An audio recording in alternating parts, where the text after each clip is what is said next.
Hello again everyone, happy Friday. We are now in the middle of infusion number 4. Don't know whether you can see quite on that, but it says I've got 3 hours of it left. So the good news is all the nurses seem quite positive that I might be able to go home today.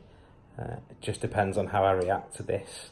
On the one hand, the only bad reaction I've had is night 1, when I had all of the weird stuff with the feeling like I had the flu and getting really bad temperature and the double vision getting worse and things. The last 2 times I've had no real reaction to it.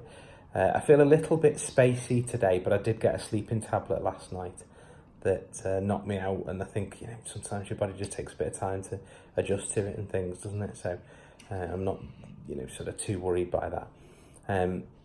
So on the one hand, if I react well to everything, then I'll be able to go home tonight, stay at home tonight, tomorrow night, and then come back in on Sunday ready for the 5th and final infusion on Monday.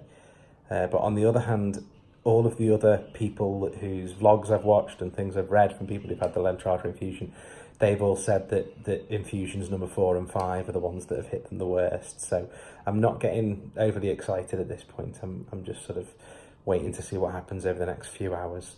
The likelihood is I'll be monitored for an hour or so after the infusion's ended, and then they'll make a decision depending on how things go with that. So, but yeah, so far so good.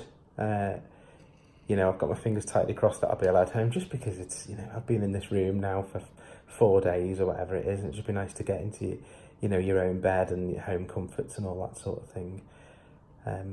But yeah, it's going okay, and we'll just have to wait and see what happens, but keep your fingers crossed that I get to go home. I haven't yet had any major things in terms of the famous rash that I keep mentioning, because it's the sort of main thing that everybody talks about with Lemtrada. I haven't had that, but again, often people say that comes towards the end of the treatment, so we'll see whether that's what happens next. But for now, cracking on with it and keeping my fingers crossed things will go well. Bye.